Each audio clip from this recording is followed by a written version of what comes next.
Hey, welcome back to the Infinite Talks Pod. Good morning, good afternoon, or good evening, depending on where you're on this present moment. This is Eric Castillo here with another beautiful episode of the Infinite Talks Pod. And it's December 31st. It's the last day of the year, and I'm just going to drop one more episode. It's going to be a little bit of everything. It's going to be top stories, top words, top things that happened in 2025 for me and all across the world. A lot of achievements that happened, a lot of lessons learned, and I'll review a little bit of that in the next hour. So you have a couple of minutes here or there. I want you to enjoy this episode because you can also listen to it in the future and go back to see what kind of things happened in 2025. So today I'm gonna give you a brief summary of things that I thought were memorable and things that happened that I want to share. So I'm gonna start off today. I'm wearing the Rush Athletics beanie. Shout out to my bro Rick for the gift. It's my Christmas gift, and I'm rocking the sweater. Rush Athletics geared up today. Actually, the last 2 days, my brothers and we worked out at the Rush Athletics gym to kind of end up and wrap up the year with a good workout. We've done it for the last couple of years where we work out on our days off, especially during the holidays, and we take a couple of hours here and there to get our fitness in check. Got to get the mind check, the body in check, and the Bible in check, the spirituality in check. And quick story. I've been reading the Bible, like I told y'all. If you follow the podcast, I've been following. If you follow, I've been reading the Bible since the latter part of 2024. I think it was mid October. So over the year and a half or the year and the last 2 months, I've been reading, you know, frequently, not every day, but frequently. Part of my routine when I work out in the mornings is to read a part of the Bible. And I've been reading it actually from Genesis or from the beginning of the Bible to like right now. I'm in Leviticus.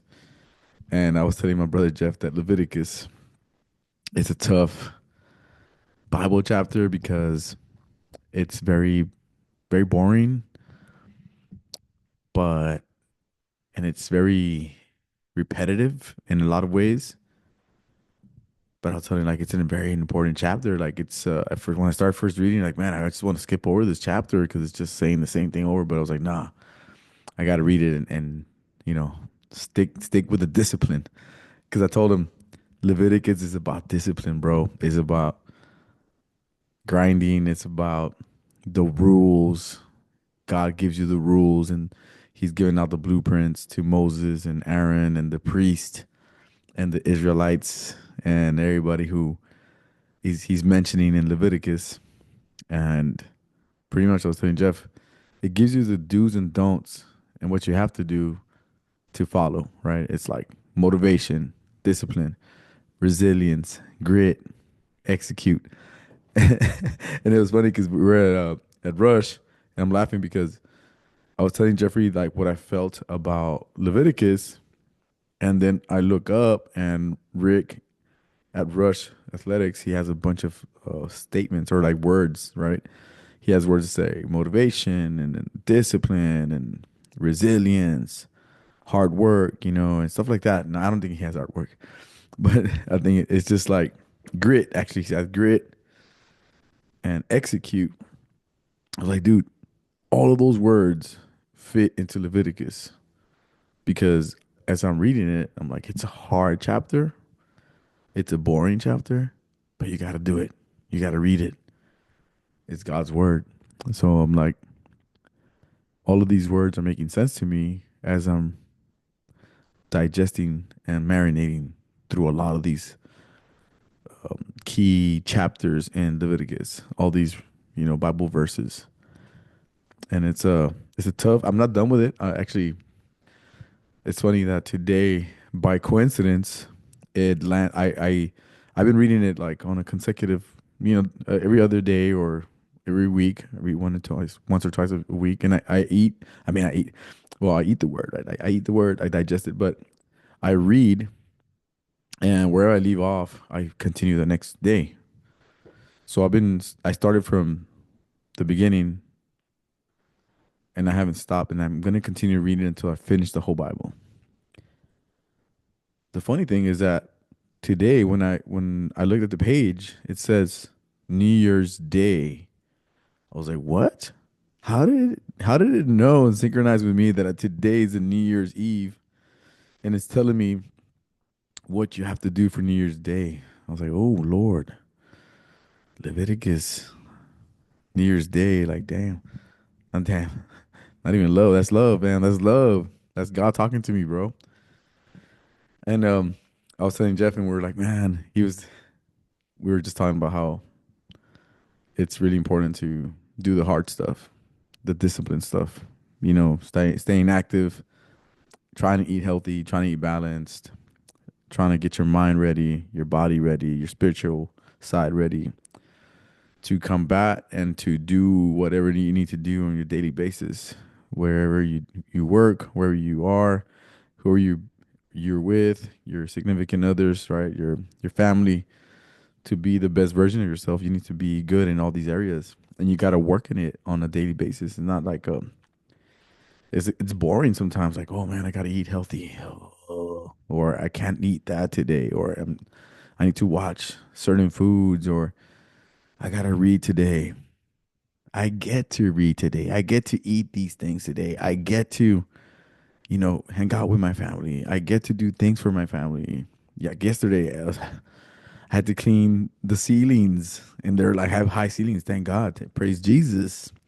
I have like 20-foot ceilings, 17-foot ceilings. I have to get on a 20-foot ladder, and I'm up there like all scared, like, damn, boy, I need a parachute. Whoosh, cleaning all the edges that cobwebs and stuff.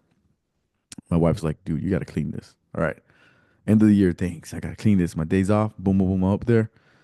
And then I'm cleaning the ceiling fans. Like, bro, should I just hire somebody? Nah, I got to do the work. It's my house. I got to do the work. So yeah, I was up there doing that. Shout out to Chick-fil-A. I'll tell you something though.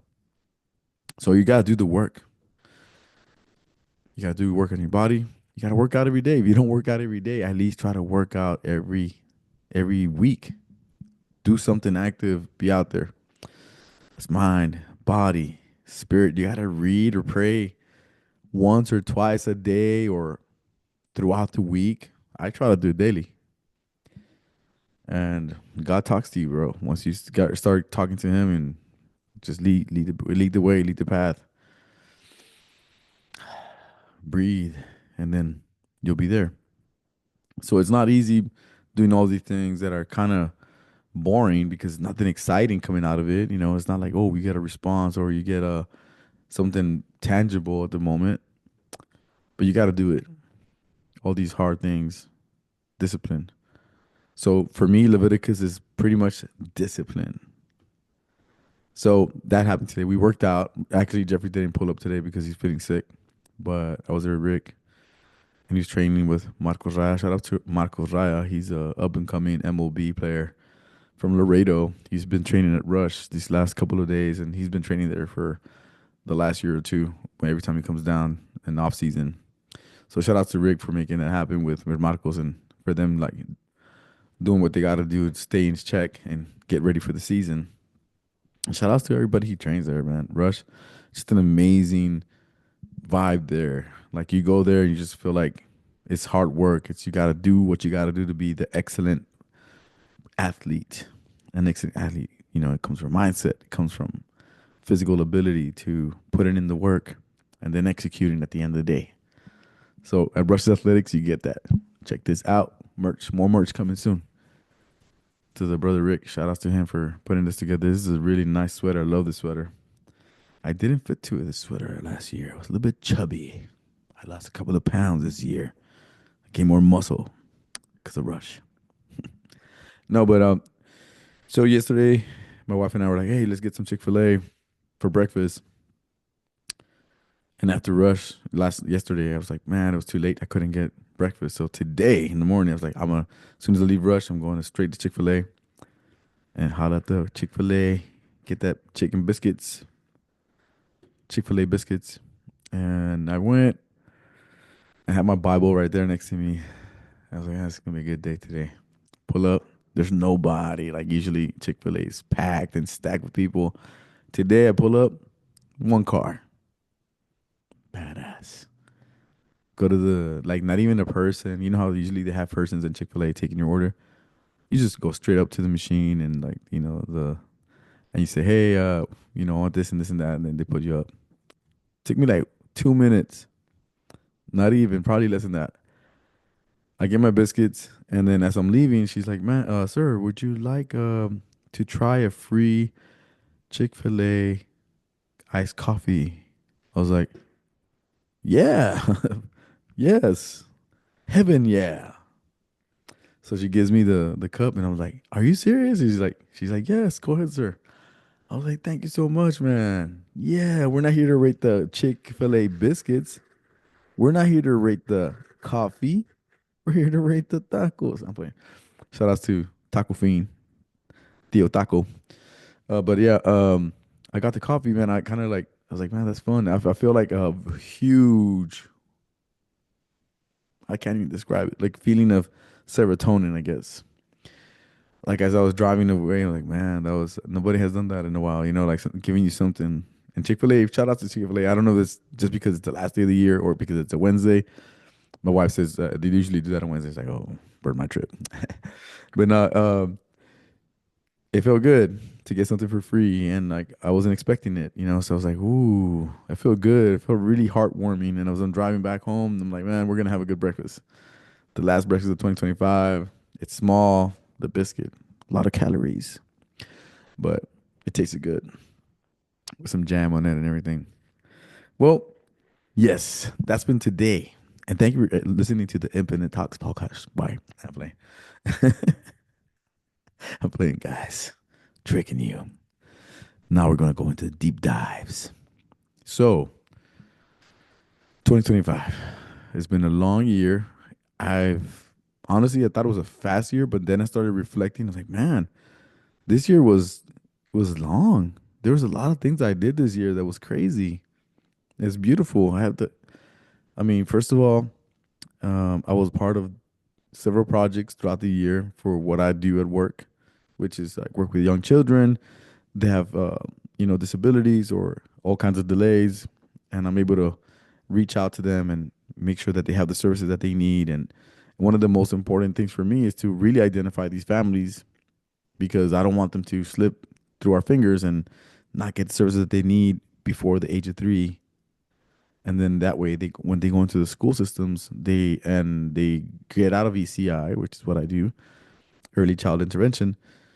They can actually get uh, a lot of resources, not only by the community, but because we build up their family to really help them and be there for those children that, who's, if you're the parent of that child and you're well equipped on what to do with that child is going to have a better outcome in life. So this year, I trained in my team, the team and we trained about 600 to 700 teachers all across South Texas and the state of Texas.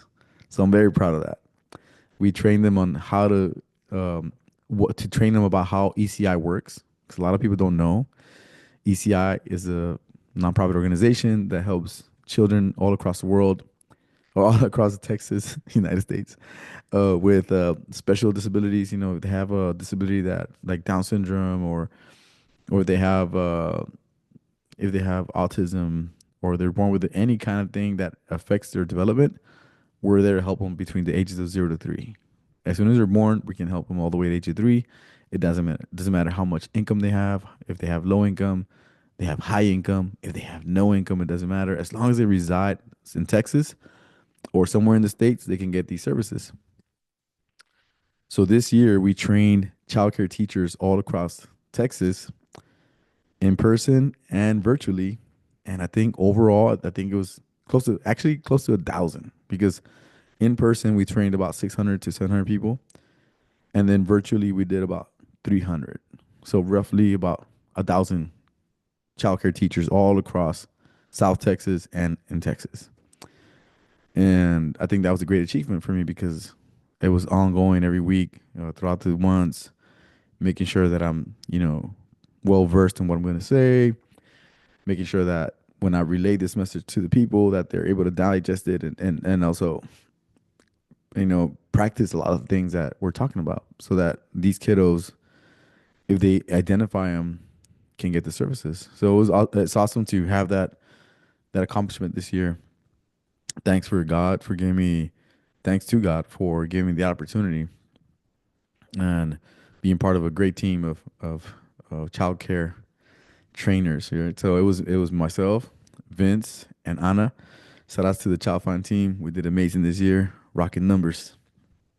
Also, in 2025, I was part of two major mental health movements. One was called the Laredo Mud Fiesta. Shout out to Mr. Randy, aka Brewski Villanueva, and everybody who put it all together, from Dr. Rasan to Councilman Gutierrez to everybody who's part of the Laredo, Public Works and Public Health, Parks and Rec. I can. There's so many people I have to name, but I was part of that planning process of helping people in our community get up, stay active, and try to get their mental health in check. That's something that I always preach. And if you listen to Infinite Talks Pod from the beginning to right now, I've always talked about, like, you gotta stay active, man. You gotta work out, you gotta read, you gotta do all this stuff, you gotta do the work. It's not easy. So finally I was able to be a part of an actual event where people got into the mud and did all kinds of physical activity for free to try to get them, moving and work on their mental health. And at the same time, be able to get all the mental health resources in our community. An amazing, amazing event. I think we had about 300 people, 350 people there. Pretty good, man. I love the vibes there. Shout out to Mr. Randy Ruski Villanueva. But yeah, man, we did that. Took a lot of planning. We started back in August of 2024, put it all together in March of 2025. And it seems like a long time ago. I actually ran the race twice. And bro, I thought I was in shape. I found out I was in bad shape.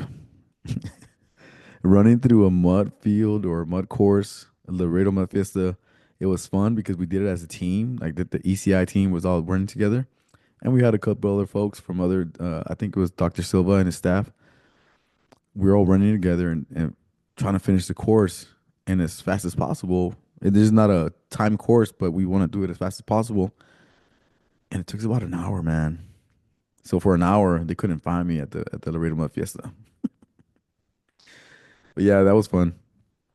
Shout outs to everybody who was part of that. And I want to say that down 988, if you have any suicidal ideations or if you're feeling mentally like stressed and you need somebody to talk to, some professionals, go to 988. It's free. Dial it, text it, or talk to somebody within that regard so you can get that help you need. Mental health is very we're seeing it more and more often. There's a lot of our youth and even just people in general just going through more difficult times mentally because it's hard to process a lot of stuff when you're not mobile, when you don't have the right support systems, when you don't know, when you're isolated, especially I think um, the whole COVID situation really enhanced or actually magnified the problem of isolation because at one point we always had to get out, but when COVID hit, like it forced us to be isolated. Even me, like that I knew all this research, like to get out and do something, it affected me. And I'm the most positive person you can meet, but at the same time, it really hit me home. Like it kind of get me into my depressive state, I guess you want to say it. So I can only imagine for people who didn't have any kind of knowledge of how to get out of it.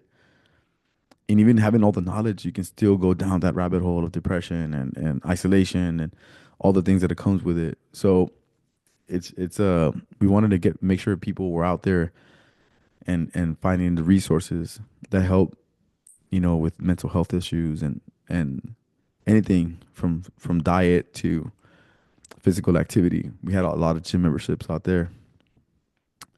So shout out to everybody who was part of that, all the gyms and everything. Ooh, the other one that I was part of was that was a hard topic.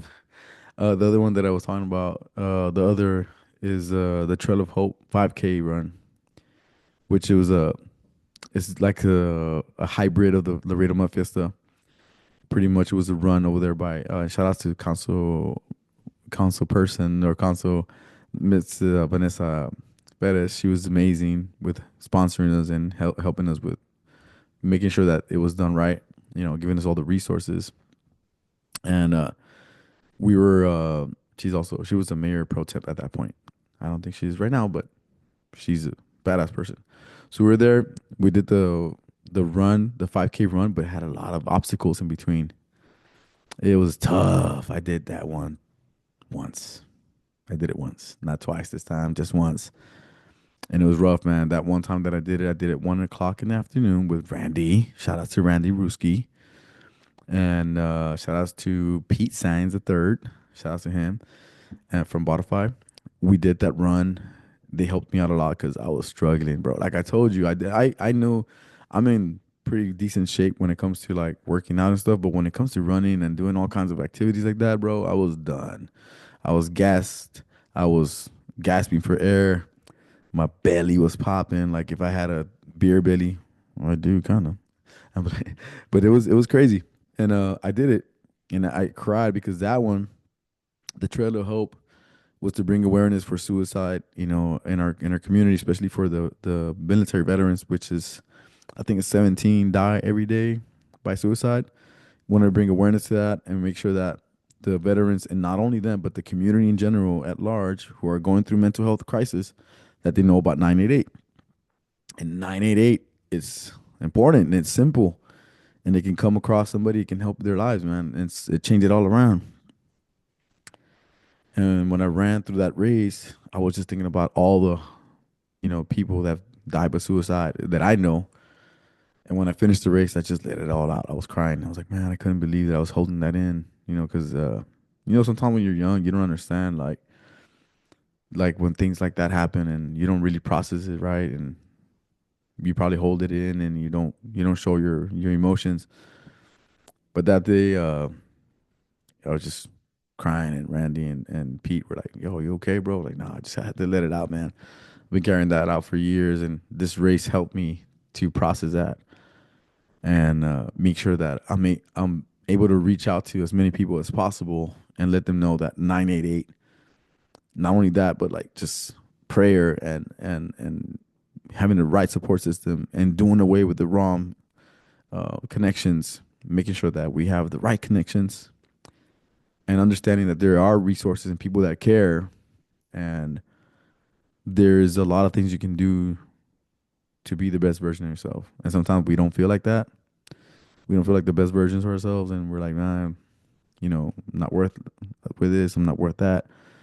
But all it takes is like that one person to give you that strong presence of God, or strong presence of you're not alone. And 988 could be that for you. It can be somebody you. And then what we're trying to teach in these races is that you don't have to depend on just your support system. What we're trying to teach the community is like, hey, if you see me struggling, you need to help me.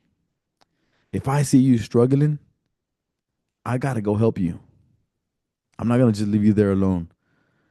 And also to understand that sometimes communication is very um we want to stay away, right? Like, oh, we don't communicate our feelings, but sometimes we gotta say what we feel, bro. And like by making these talks and these interactions, we're able to help each other out. Because if you don't tell me that you're feeling a certain way and I can't really read you, I'm gonna miss opportunity to help you, and vice versa. You're gonna miss out the opportunity for somebody to give you that right word that you need to hear. And in this past year, it's been a tough year. We've had a lot of losses by suicide all across the country, and we're seeing a lot of them in South Texas, all across the country, and it's unfortunate. We don't want to have that. We want to make sure that these kiddos and these folks that are going through these tribulations, that they find the right resources, the right help, the right people at the right time, and be able to talk about situations that are causing mental, harm. So yeah, I was part of those two races. Um, I think for the Trail of Hope, I can't remember exactly the number, but for sure it was about 200 to 300 people as well. And like in total, not just people who participated in the race, but like just in total, people helping out and people were there at the race supporting, and then all the different agencies that were sharing their information at the Trail of Hope. It was just an amazing turnout, even though it was smaller than we thought. You know, we were expecting more people. This one, it was a donation. You have to donate a certain amount of money. I think it was $17 to represent the 17 soldiers. They die by suicide every day, and we had a good turnout, man. Thanks to everybody who helped out again. It was around the same people. It was just shout outs to Ram Ramiro. He helped a lot. Shout outs to the whole Public Works, Parks and Rec, everybody, Coach, and rest in peace to Coach JJ Gomez. He just passed away last week, and he was a big part of this because he gave us a green light to like, hey guys, whatever you guys need, I'm here. And shout out to him. He was a very, very a good catalyst to make this happen. And even though he wasn't there in the front lines, he had to. He's the general that was in the back. And like, yo, you guys take the lead and go ahead, mijo. You do what you got to do. And I was like, man, this guy's amazing. And him and coach and all the coaches that used to coach me in back in the days for football, they were there. Yeah, it was an amazing turnout, amazing, beautiful event. But yeah, had to really reflect on that. But even then, like um, all throughout the year, a lot of funny things have happened and a lot of cool things have happened. Keeping on the bright side and the funny side of things, I went back to my childhood, my birthplace, Chicago. Actually, took my family out there in the summer. It was amazing because as we flew in, actually, wait. Before we took off, we're on still in the airport, and I think we landed in Dallas. I don't remember where. We're gonna, switch planes to get to Chicago, and we're there, and I hear my daughter and my son talking about 6'7". Nah, they saw the 6'7" kid, la la la, and I was like, "What are y'all talking about?" And they were kind of giggling, but you know, it was weird because they understood what they were talking about, and they were giggling, and I was like, my wife was like clueless. She was worrying about like where we going and stuff. And I'm like listening over here on the side. I'm like, what are y'all talking about? What does that mean? They mentioned it like several times throughout the flight as we got to Chicago. But when we get to Chicago and we're flying in, and I'm like looking at the city, I was like making sure I was like we be able to see the buildings and Lake Michigan, and trying to see like if I can see the main locations, like the Soldier Field, Sears Tower, the John Hancock Building. And I'm like looking and like, oh my God, I couldn't believe it. I was there because my family had never been there. Well, actually, my kids had never been there. My wife and I had been there many years ago, 20 years ago to be exact, which I got sick last time I got there. I went to Chicago in April of 2020, or no, March of 2025. And I thought it was spring break. I'm going, and spring break weather and shit. And I get there, it was like 30 degrees, 20 degrees. And I got sick for like I think I was sick for like 3 months. I got back and I was sick had a huge nasty cough, wouldn't go away. I was like, dude, I wasn't able to enjoy Chicago like the way I wanted to that year. But I came back with my family, strong, with a bunch of other family members, my mom and dad, my tias, my cousins, and it was a big old ordeal. And we're over there, and I was able to see a lot of my family members, and like I call them my cousins, but Felipe and the Olvera family, and we were able to navigate the whole downtown. We stayed there in downtown. But one of the main things from Chicago, just like for me, the nostalgia effect was like as we're getting off the airplane and we're going into the train to take us to the downtown district. And okay, first of all, Chicago is Chicago. Like you gotta watch your back always, right?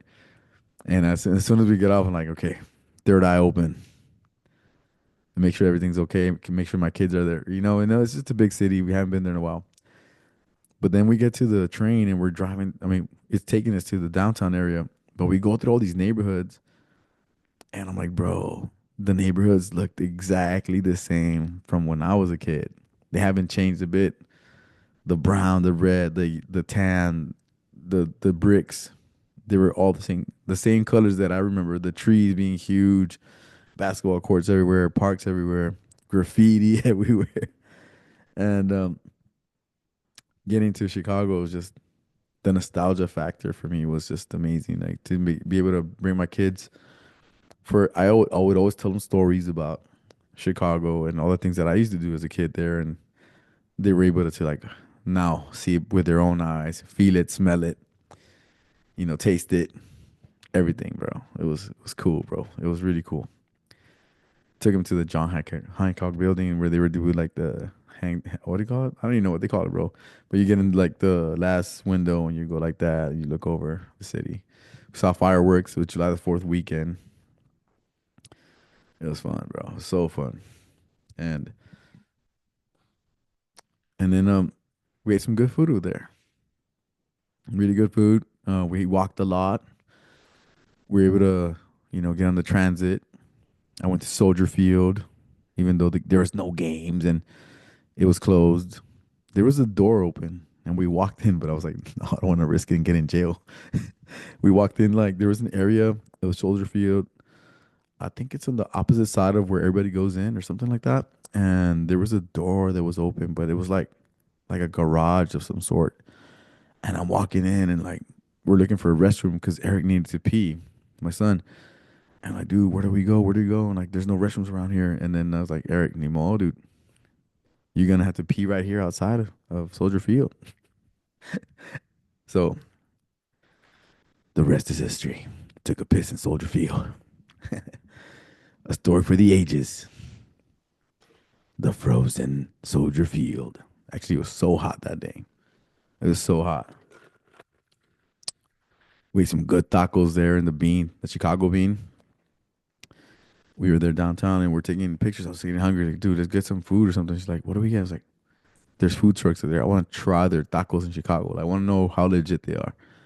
We go, tacos al pastor and tacos al, I think it was just bistec. They were so good, bro. So good. I mean, they weren't trompo, but they were good. I think it was just for me the hype of eating a taco over there. And I ate a lot of pizza. Giordano's pizza. Man, that was good. Went to the Navy Pier. Did so many things, like just walking around, man, looking at all the different buildings. Um, went to Chinatown. We were hanging out there, eating the food there. We had a tour guide that day. Kevin's old buddy from Laredo was there. Shout outs to him. He was a cool dude. Showed us around the Chinatown, and we went to Paris Baguette. That was fun, man. Eating some good sweet bread. Expensive too. Yeah. So went back to the motherland. It was great, and had a good time with my kids, showing them around and just being amazed by the growth of the city and all the beautiful things it has to offer. I was just thinking about it the other day. Like I was like laying down. I was like, man, I can't believe Chicago's downtown district is like super layered. Like if you, it has like three layers in the downtown district. Like it's like the main top of the city where Magnificent Mile is at. Then it has like a an area where it's underneath, and then it has the layer that takes you all the way to the Lake Michigan. I was like, dude, that's crazy. That's wild. Lake Michigan was awesome. We had a couple of beers there with Nacho. Actually, he wasn't drinking, but went to go buy some beers, and then Kevin and I were drinking. My dad, the wifeys, and we watched the fireworks, and it was fun, man. It was so fun. Riding the train. I mean, riding the train was a little bit scary though, because everybody was smoking weed, and we're running with suitcases, and they're heavy. The kids, and we make sure that everybody's okay. Trying to navigate the system, trying to make sure that we don't pass the what do you call it? The actual exit for us, and and then a lady tells us, "What are you guys doing here?" And I'm like, "We're trying to get to our hotel." I was like, You guys are in the wrong part of town. I was like, what? She's like, y'all better get out of here soon. I was like, holy moly. I was like, all right, thank God I had my gat that day. Jesus Christ. I had a 45 and a 33. 33 years old. Jesus. No, no, but it was funny, man. And then one of the highlights from Chicago, dude, we went to the Wrigley Field and we saw a Cubs game versus the Atlanta Braves, and we got the dub, the W. We sang that song, "Go Cubs, go, go Cubs, go." Hey Chicago, what do you say, bro? Classic day. And the seventh inning, we sang that. The seventh inning, whatever you call it. It was amazing, bro. The we saw PCA, Pete Crow Armstrong, and all the great players from this 2025 Cubs roster, Ian Happ, and everybody, man. It was amazing to see that. And Eric, he got lucky. He was inside the field. We got there early. Well, not that early, but we got there early enough to walk to the side of the where they're doing their warm ups and stuff like that. And they were letting kids in. Unfortunately, Bella didn't get in because it was only for 12 years and under. Bella, obviously, she turned 18 this year. Like, no, you can't get in. But Eric got in, and I was like, dude, you walked in the Wrigley Field, bro. You're in Wrigley freaking Field. What? I think the Braves were training or warming up, and they were giving out like baseballs. He didn't get one, but damn, he was in Wrigley Field. Like he stepped on the field. I don't think none of us have ever done that. Will ever do that. That's crazy. And then the Cubs won that game. It was a beautiful game. Yeah, we saw some great plays by PCA. We saw some great plays from pitching to hitting. It was a very back and forth game, but we won at the end of the day. It was just we didn't want to leave, man. We were like one of the last ones to leave. Like, man, when are we gonna do this again? And but the bad thing about it is like it was a night game, and my cousin Felipe, he's like, bro, do not take anything you do, just don't take the red line at night. So that stuck with me. So we're going back to the hotel, which is like 2 miles away, 3 miles away tops. But you have to go on the red line, and we're walking, and we're trying to take a bus, but the bus was all stacked and backed up, and you couldn't get in. So it's like, all right, let's walk towards where we got off from, like the bus that brought us over here. There's got to be a bus that takes us back. And we're looking at our apps and stuff, and it's telling us there is one more bus, and we're like trying to haul ass over there before it gets there, because after that bus, you got to walk all the way over there, and it's a long walk. Although it would be through Lakeshore Drive, which is not that bad, but still, it was a late game. It was around 11 o'clock already, 10 o'clock, 10:30 at night. And as we passed by the subway area or the train area, it was stacked with people, and there was all kinds of people, like all kind of ghetto people, like smoking weed and selling all kinds of stuff, asking for money. We're like, no, no, no, no. Kind of like when you go to Cancun, like say no to nobody, just look straight, don't look at nobody. Like, my kids were like holding on to me. I was like, bro, my dad and my mom were all walking. They're like, it's a long walk. It was a few blocks, man, long blocks. And we get to the bus stop. We're like, man, this bus is not showing up, bro. What the hell? And we can see it, but we don't know where it's at. Like if it's really there. And eventually it gets there, and it picks us up. We're like, oh my god, woo, thank you, Jesus. Let's get out of here. It was just us, like my mom, my dad, my kids, and I, and my wife, and a couple, a white couple. That's it, a guy and a girl. And we get on, and I was like, "Ah, that was the best feeling ever. Not only because it was a long walk, it was hot, and we were in a, AC to the bus, get us all the way to the Magnificent Mile area. Finally get to our destination, and voila, get to relax, take a shower, and go to sleep. But man, was one of the best. memories because when we're there in the Wrigley Field, we were able to take pictures with the championship ring or the championship trophy, the World Series trophy from 2016, and it was really awesome to do that. The kids got like a certificate that says the first time at Wrigleyville or first time at a Cubs game or something like that. I was like, "Can I get one too? I'm a baby. I'm a kid. I'm a kid at heart." He's like, "Boy, you got a beard." I'm like, "But I'm 11, 6, 7." So they gave me the certificate. I don't know how I did it, but I did it. So I got my certificate. We have it here. I need to put them in a plaque or something. But yeah, we got it. We got it. It was just fun, bro. It was an overall experience. We had hot dogs, we had beers, we were able to scream, all kinds of cool stuff during the game and PCA, PCA. At one point I was just doing it by myself and nobody like followed me, like PCA, PCA. I'm like, oh shit. And then the guy in front of me like, come on, man, let's do it. Like, PCA. That was fun, bro.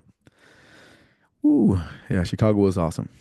And just we were able to take this thank God for all these opportunities to take time away from work because work is very troublesome, right? You if you're constantly working, don't take any time off, relax and recharge your batteries, and it's gonna be hard to come back. But nah, for me, I came back full throttle. Let's go hard, and we did the Trail of Hope after that, and it was fun, man. Just been working and training, being consistent with working out, recording episodes on the fly. I've been recording episodes on different topics this year. Been practicing a lot with the kids. Football, they call it the Infinite Football Club, and it's been an awesome experience because coaching kids is not easy, man. Especially because they're like 9, 10, 11, 12 at different ages, and they have their own little crazy minds. And it's I'm not a bad guy. I'm not a bad coach. I don't like to be the strict coach. It's challenging. I'm just trying to get things done. These kids are just playing around, like bro. I'm like, just let them be kids. I gotta work on that. I gotta work on that. That's something I gotta work on. But that was fun. Training, seeing my kid like dominate and play really well in soccer, and actually play some games with a couple of a local team that invited us, and seeing him play his first games. I'm like, whoa, that's fun, bro. I see the potential in here. Seeing my kid and his teammates, his friends, his best friends, Max and Samuel, like Lionel, all these guys. They were awesome, bro. Even the Charlie and all the other kids that showed up, man. Roel and I call him Roel and Mario, Big Mario. Shout outs to them, bro. They made my season. Even the all the other kids that showed up once or twice that didn't go back. I mean, it was fun. It's just it's not easy. Being a coach is not easy. But I want to do it again. I want to keep on doing it. This year has been a little bit slower at the latter part because a lot of kids were sick. A lot of kids started doing other sports. We want to pick it up again and make sure continue with that process.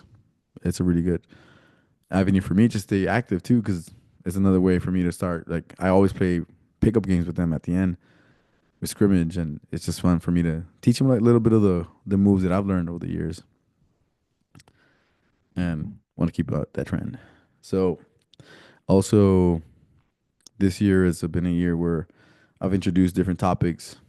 Um, I introduced more like of troublesome stories. So a lot of y'all, I don't know if you kept up with this um, case, but it's called the David case.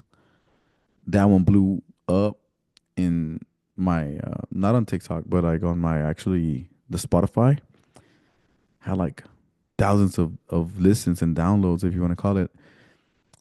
The David case was a this rapper or this artist that's in California that they found this 14-year-old dead in his Tesla. And at first they were like, no, well they just found a girl that somebody killed her and put in his Tesla, and his Tesla was impounded. You know, he wasn't there. He was touring, but they started digging into the case, and they found out that he actually knows this girl. Which the update is that he's gonna be arrested any minute now, any day now, because they couldn't arrest him over the last 3 months, September till now, because there wasn't that much evidence. But I guess they were just doing their thorough investigation because that guy lawyered up real quick.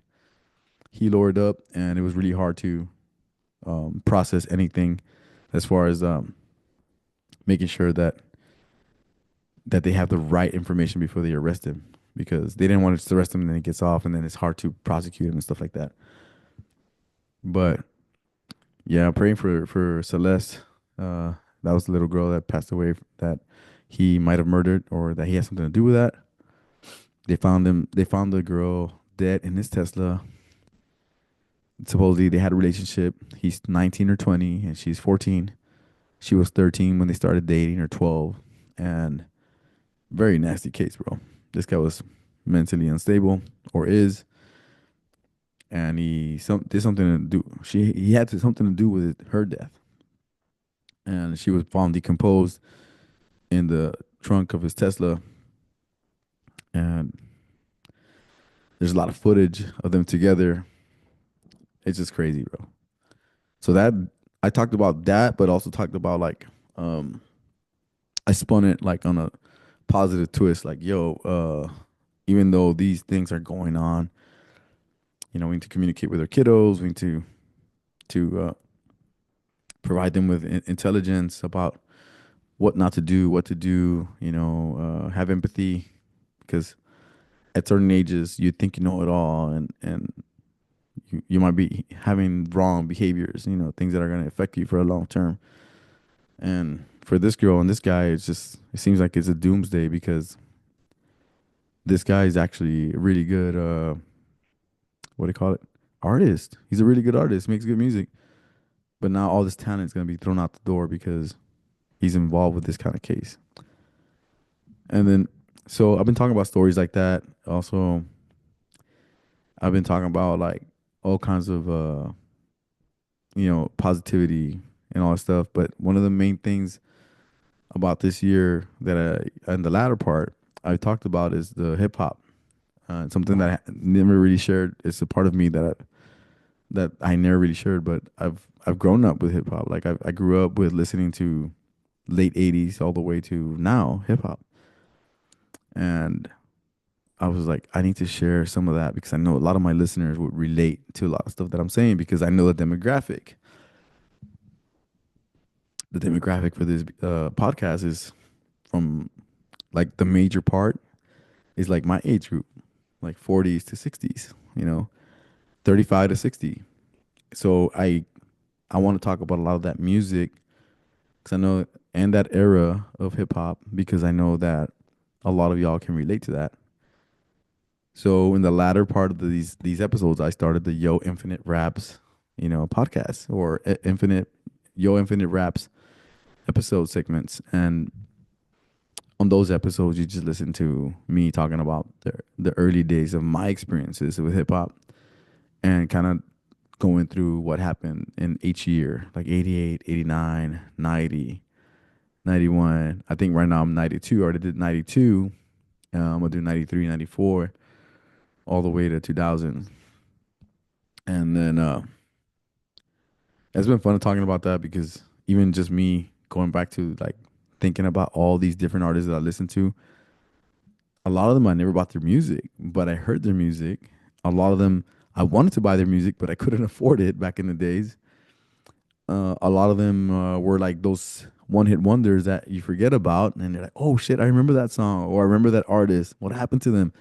So now that I'm, going through those memories, I'm like, dude, there's a lot of people that were big and did a lot of things for the hip hop culture that are no longer there. But if you really look with a magnifying glass, you can see where they're at with a microscope. You can see what part of the puzzle they were, and I think that's amazing for me to see it from hindsight now, like from a broad perspective, but kind of like defining those moments that made my definition of hip hop a reality. So if you want to tune into those episodes, go back a couple of episodes and you'll see them. I wanted to do my own podcast for that, but like, no, I'm gonna just keep it on Infinite Talks Pod, because I just know my demographic. I know that some of them will relate to this.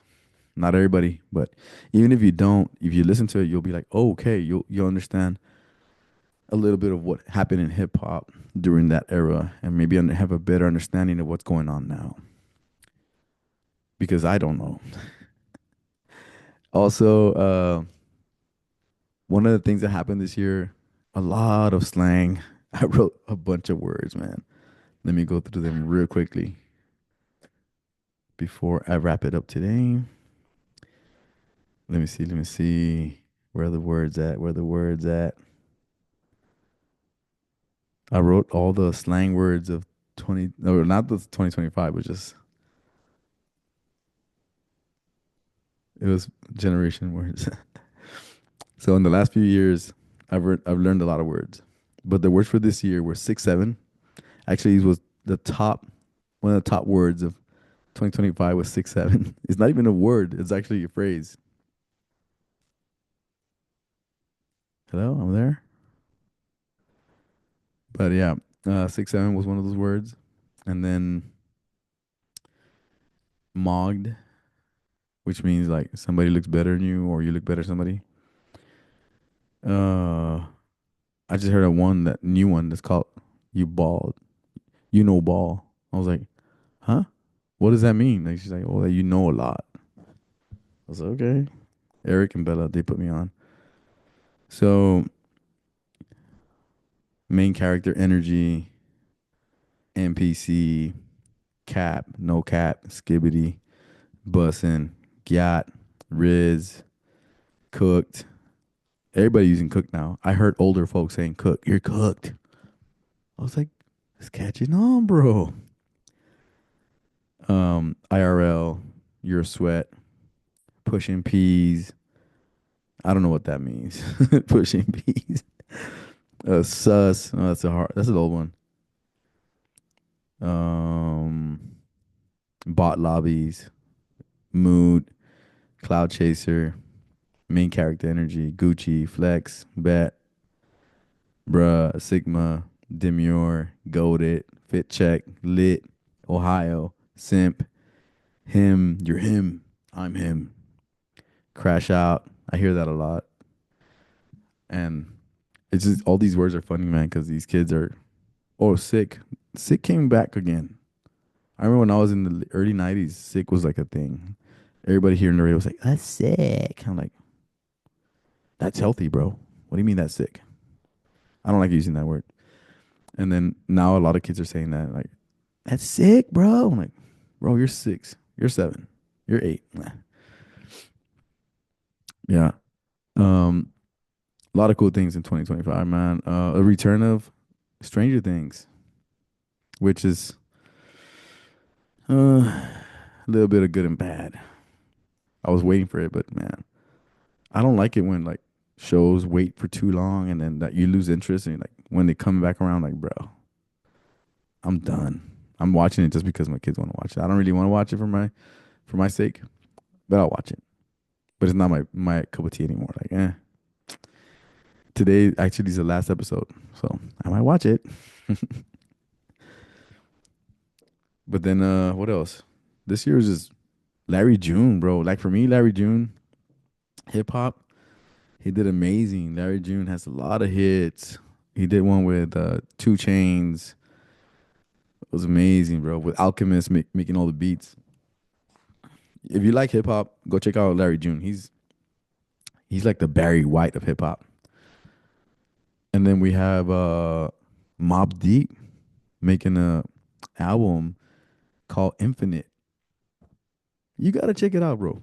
You gotta check it out. Infinite is a badass album by Mob Deep. I loved it, bro. I listened to it when I was picking up my son one day. I was there at his middle school with the windows down in my Camaro and it's blazing. Infinite, the whole album, and all the kids are walking by like, "What the hell is he listening to?" He's 6'7". He's a simp. And I'm like, you don't know what you're talking about. I'm old man. I'm unk. I'm gonna put you on. I'm unk. Yeah, but Infinite album, Prodigy, Havoc, Nas. it sounds like the old retro Mob Deep. Very, very good, put well together album. Also, I think Alchemist and a bunch of other producers came out on this record. Havoc had to do a lot with this record. Havoc is a great producer that a lot of people don't know about, but he did a great service to that album. And I didn't hear the other record. What's it called? I think Josh was telling me to listen to with Pharrell. I think he produced it with what's the name of this group? Clips. Clips came out with an album, but I haven't heard it to be honest. But I heard some tracks with Josh, and I was like, okay, I gotta listen to it. Haven't had the chance to, but I will. Gotta check it out. But a lot of things happened this year. Like old records came back and made their scene. A lot of, I mean, not old records, but like old artists that wanted to make music this year. Sounded great. Larry June, man. Shout out to Larry June, bro. Doing numbers. If you want to listen to somebody positive and talks about greens and smoothies and juicing and taking care of his body and like riding in badass cars, Larry June is a guy, bro. Amazing rapper, amazing music. Very the beat selection is just on top. Great music to just ride to and makes you want to go, go on a cruise all over your town and stuff. Yeah, if you especially you got a system. Also, I saw a lot of good bands this year, Mexican bands. I saw what's the name of that group? It's a Mexican band. Um, I forgot the name of it, but it's like a old band. Los Temerarios? No, not Temerarios. I know it's a Pesado once, and I don't even know the name of the other band, but I don't know. I don't know the name. I'm not too familiar with the songs, but I remember the songs, the cumbias that my dad and my mom used to listen to. So when they came out, I was like, bro, I've heard that in the quinceañeras, and I turned around, I was like, that's the guy. He's like old and chubby now, and he's trying to sing a song. It was funny, bro. It was fun. I was like, that's classic right there.